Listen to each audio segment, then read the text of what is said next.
This channel does not promote any violent, harmful, or illegal activities. All content provided by this channel is meant for an educational purpose only. শিক্ষক হেনস্থার পরেও সব্যসাচীর পাশে ফিরহাদ হাকিম। শিক্ষক আন্দোলনে মানুষের অসুবিধা হচ্ছে, এলাকার মানুষের সমস্যা সমাধানের চেষ্টা করেছেন সব্যসাচী। মন্তব্য পুরমন্ত্রী ফিরহাদ হাকিমের। সব্যসাচী দত্ত ওখানকার কাউন্সিলর, ওখানকার মানুষের অসুবিধা হচ্ছে।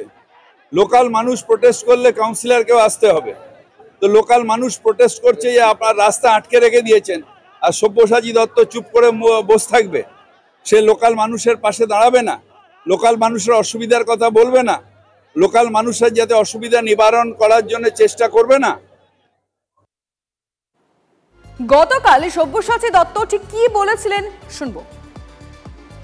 চলো যাও, তোমাকে ভালোভাবে কথা বলছি, যখন ভালো লাগছে না তো আমি এসেছিলাম অন্য কাজে, তারপরেও তুমি যখন জোর দেখাবে তাহলে আমরাও জোর দেখাতে যাবো।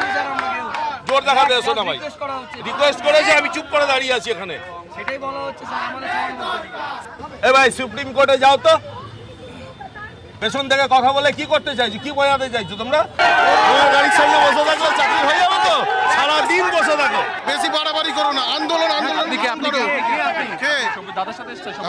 আমরা আছি, আন্দোলন মতো কে আপনি মানে হ্যাঁ ঠিক আছে, আন্দোলনের মতন করুন, কোনো অসুবিধা নেই। স্থানীয় কিছু মানুষ এসে তারা কিন্তু হাতাহাতি এবং উত্তপ্ত বাক্য বিনিময়ে জড়িয়ে পড়ছেন।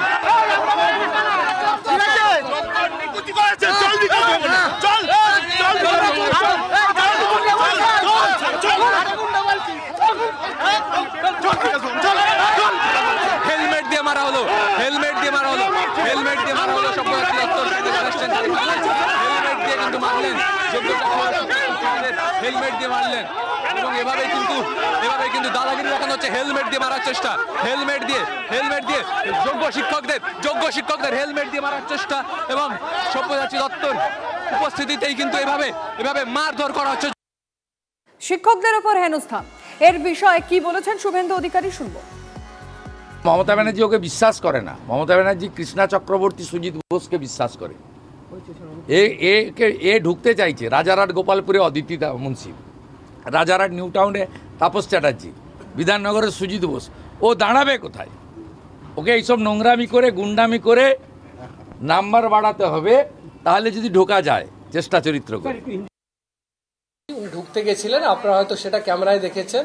হি ওয়াজ হেকেলড অলসো, ওনাকে ওখান থেকে তাড়িয়ে দেওয়া হয়েছে। সাবসিকুয়েন্ট ঘটনা যেটা আপনি বলছেন, আমরা যেরকম যদি অভিযোগ পাবো will investigate and find out and take necessary legal action. যে জনপ্রতিনিধির কথা বলছেন তিনি ওখানকার বাসিন্দা, তিনি বিকাশ ভবনে একটি কাজে যাচ্ছিলেন। আপনি কি পারেন, এটা কি আমার আইনি অধিকারের মধ্যে পড়ে আমি তাকে রাস্তায় আটকে দেব? কোনো অ্যাম্বুলেন্স হতে পারে, তিনি জনপ্রতিনিধি হোক যেই হন, তিনি রাস্তা দিয়ে যাচ্ছেন, তিনি বিকাশ ভবনে একটা কাজে যাচ্ছেন, তার গাড়ি ঘেরাও করে আমরা 45 মিনিট বসে থাকবো? তিনি যেই হন, যে দলেরই হন, যে পেশারই হন, যে জায়গারই হন। এটা প্রথম বেআইনি কাজটা আন্দোলনকারীদের তরফে শুরু হয়েছিল। তারপরে স্যার যেমন বললেন, উনি বেরোন, বোঝানোর চেষ্টা করেন, হেকেল করা হয়।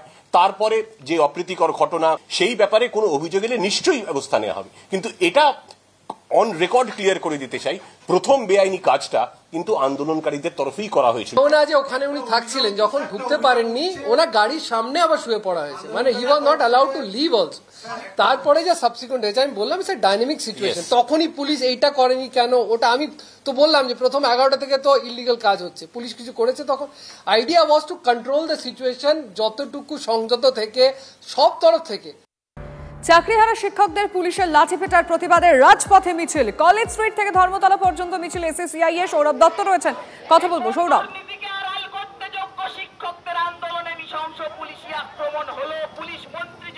লিমা দেখো, এসোসিয়ের তরফে বিকাশ ভবনে যে ঘটনা, যে যোগ্য শিক্ষক শিক্ষাকর্মীদের ওপরে পুলিশি লাঠিচার্জের প্রতিবাদে কলেজ স্কয়ার থেকে ধর্মতলা পর্যন্ত এই মিছিল, এবং সেই মিছিলে এসোসিয়ের রাজ্য নেতৃত্ব রয়েছেন, এসোসিয়ের কর্মী সমর্থকেরা রয়েছেন। বিকাশ ভবনের যে ঘটনা, সেই ঘটনার প্রেক্ষিতে ভবানী ভবনে পুলিশ কর্তাদের তরফে বৈঠক করে জানিয়ে দেওয়া হয়েছে যে তারা 7 ঘন্টা অপেক্ষা করেছিলেন, সরকারি অনেক কর্মচারী আটকে ছিলেন, তাদের গণতান্ত্রিক অধিকার সুরক্ষিত করার জন্য পুলিশকে ন্যূনতম বল প্রয়োগ করতে হয়েছে। আপনারা কি বলেন? ন্যূনতম নয়, টিভিতে, কাগজে, ক্যামেরাতে প্রমাণ আছে একটা জঘন্য একটা হিংস্র একটা ভয়ঙ্কর আক্রমণ তারা করেছেন। এমনকি মহিলা আন্দোলনকারী তাদের প্রতিও যে ব্যবহার করা হয়েছে, যেভাবে তাদের রক্তাপ্লুত করা হয়েছে, পশ্চিমবাংলার ইতিহাসে স্বাধীনতা